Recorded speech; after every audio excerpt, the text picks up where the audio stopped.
The Blade of Evils Bane, Link's legendary weapon, and first choice for slaying all sorts of evil.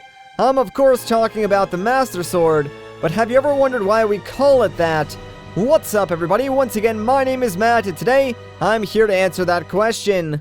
Okay, so firstly let's go back to the very beginning. In Skyward Sword, it's Fi that awakens and shows Link his destiny.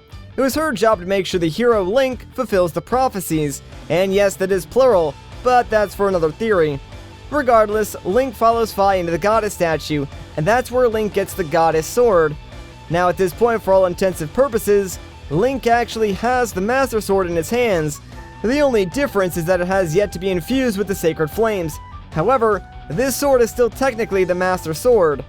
You see, in Skyward Sword, in order to fully awaken the Master Sword, Link must travel across the surface to 3 separate temples and temper a sword in a sacred flame. Each time you do this, the sword changes itself visually and gets a new name. Faeror's flame turns the goddess sword into the goddess's long sword, Nehru's flame turns that into the goddess's white sword, and finally Din's flame turns that into the Master Sword.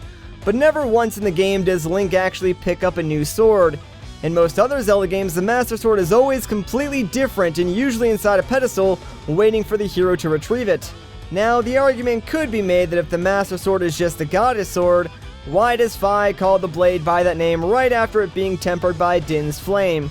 Well, let's now forget that both Fi and the sword were created by the goddess Hylia, and Skyward Sword even states that Fi's only reason for existing is to help the chosen hero, or to help her master.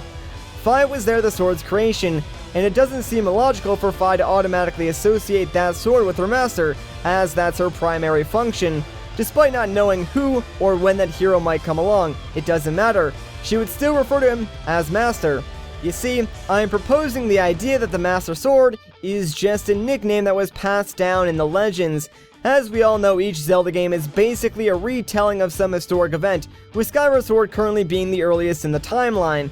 Throughout the game, Fi refers to Link as Master, and she lives inside the sword, so to her, it's Master's Sword, which could then be shortened to the Master Sword.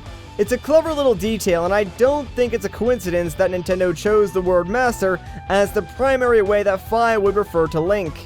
But hey, that's just my theory. Anyways, if you guys could leave a like and maybe share this video with a friend, it would really help me out. If you enjoyed the video, consider subscribing. I would also encourage you to leave your thoughts on my theory in the comments down below. I look forward to reading them. Once again though guys, my name is Matt, thank you so much for watching, and I'll catch you in the next one.